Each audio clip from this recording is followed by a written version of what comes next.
لے کر دعا کرے اللہ کے دربار میں، ایک ایسی محبت اللہ ڈالتے ہیں، کچھ بھی مسئلہ ہو، کوئی بھی تقاضا ہو، غائبانہ طور پر اللہ مجھے توفیق دیتے ہیں اس کے حق میں دعا کرے اس کا نام لے کر، ایسا اللہ محبت ڈال دیتے ہیں۔ تو حضرت ہر مجلس کے آخر میں یہ کہتے ہیں، میں اتنا سب کچھ آپ لوگوں کے سامنے بول دیا ہوں، وقت دیا ہوں، آپ لوگوں کی طرف سے مجھے ہر شخص ہدیہ دینا چاہیے۔ حضرت کہتے ہیں، اب لوگ حیران ہو گئے، ہدیہ پوچھتے ہیں حضرت، پیسے پوچھتے ہیں، گفٹ پوچھتے ہیں۔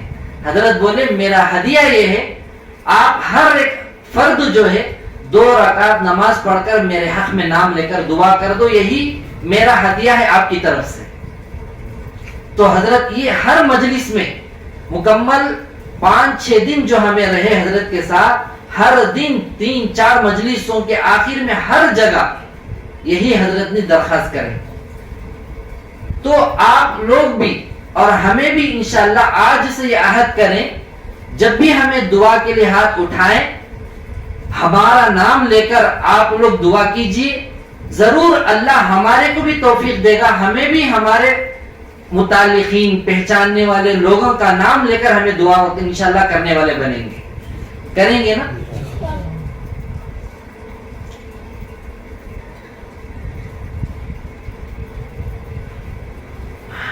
آخر میں درخواست یہ کرنا ہے،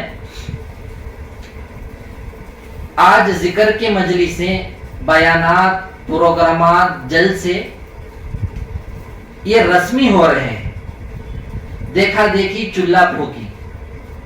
ایک دور میں یہ بھی ہم سنتے تھے، نہ چرچا نہ پرچا نہ خرچا، اب چرچا بھی ہے، پرچا بھی ہے، خرچا بھی ہے، ہر لائن کے دین کے شعبوں میں۔ تو سب سے پہلے حضرت زیادہ زور یہ دیتے ہیں، جہاں بھی جاؤ میں اپنی اصلاح کے لیے آیا ہوں، یہ نیت ہمیں رکھنا ہے۔ حضرت اس پر زور دیے، کیونکہ حضرت جب گزشتہ سال آئے تھے، چند ساتھیوں کو ہم ساتھ لے کر گئے تھے، تو اس بار جب گئے حضرت سے میں نے کہا، حضرت اس سے پہلے جتنے ساتھی ہمارے ساتھ آئے تھے آپ کے پاس، اس وقت میں کوئی بھی موجود نہیں ہے۔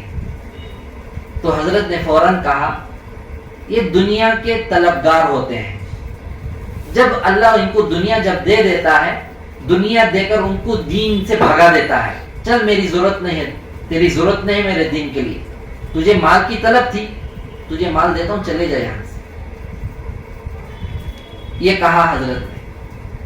تو اس لیے آپ لوگوں سے عاجزانہ مؤدبانہ درخواست یہ ہے، ہمیں اپنی اصلاح کے لیے جائیں گے، اللہ ضرور جو ہے یہ بندہ اپنی فکر لے کر آیا ہے، اس کے حق میں مجھے فیصلہ کرنا ہے، ضرور اللہ کو یہ رحم آئے گا۔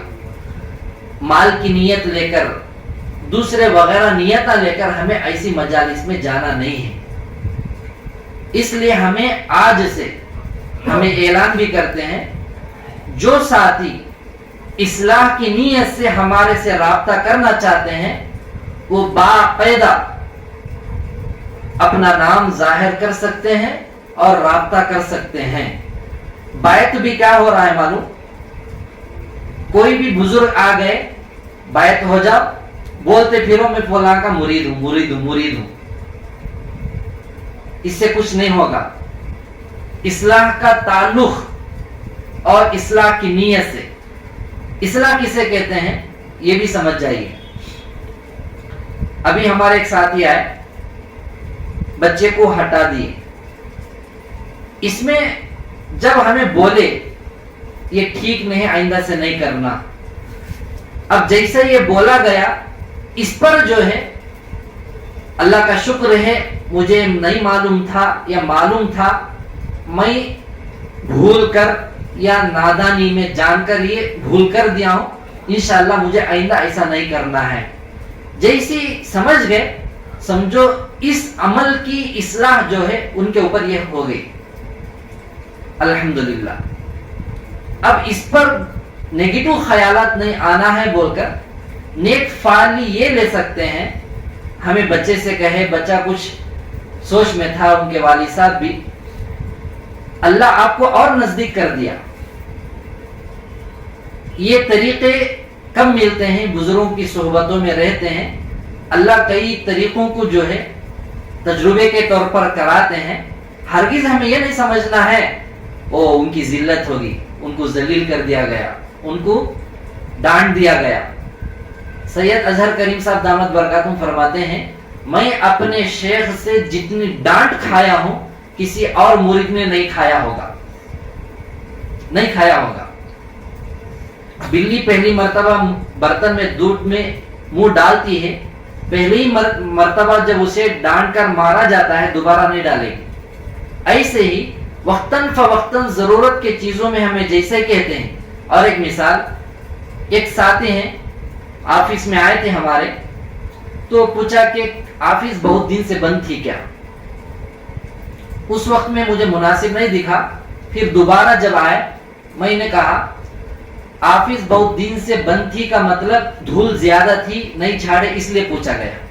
میں وہاں کہا یہاں پر یہ کرنا چاہیے, دھول زیادہ ہے ہمیں اجازت لے کر صفائی کر دینا ہے. جیسے وہ جملہ کہے اتنی بڑی عمر کے ساتھی جھاڑو لے کر پوری آفس جھاڑ دی. اسے کہتے ہیں اصلاح, اسے کہتے ہیں ورجنل تربیت.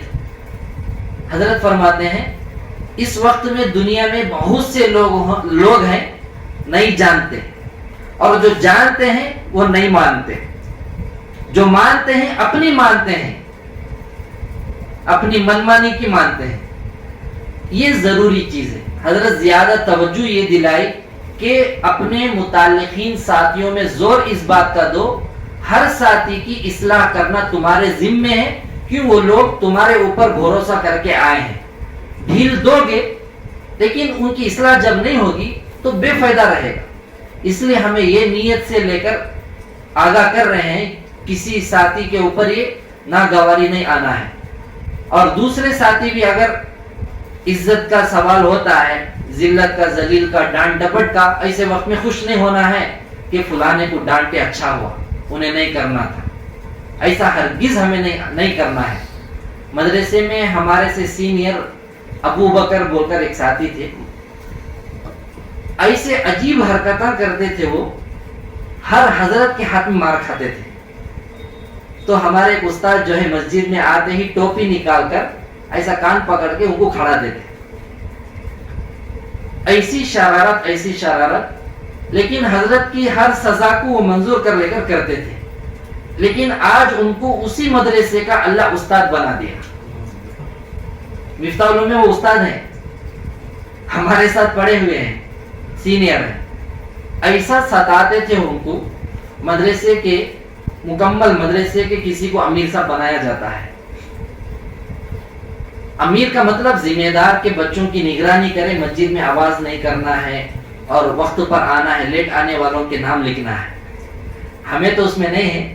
تو ہمارے بعض ساتھی وہ حمام میں نہانے کے لیے جاتے تو کپڑے ایسا ڈالتے تو دیوار کے اوپر ذرے کپڑے ادھر آتے ذرے اندر آتے. کبھی ٹوال لے کر آ جاتے, امیر صاحب اندر پانی نہا کر بیٹھتے, پوچھ لینا میں کیسا پوچھوں. کبھی صابن رکھ کر استنجا جاتے تو فوراً صابن لے کر ڈبہ بند کر دیتے. امیر صاحب جا کر پورا نہا کر بھیگا لے کر صابن ڈھونڈتے رہتے. تو مدرسے میں جو شرارت جو ہوتی ہے اس کا مذاہب کچھ اور ہے. شاید امیر صاحب وہ ساری چیزوں کو برداشت کرنے کے باوجود اللہ جو ہے آج ان کو اسی مدرسے کا استاد بنا دیا. تو ان چیزوں کو جو ہے ہمیں خانخواہوں میں ہمیں سیکھنا ہے. سیکھیں گے نا.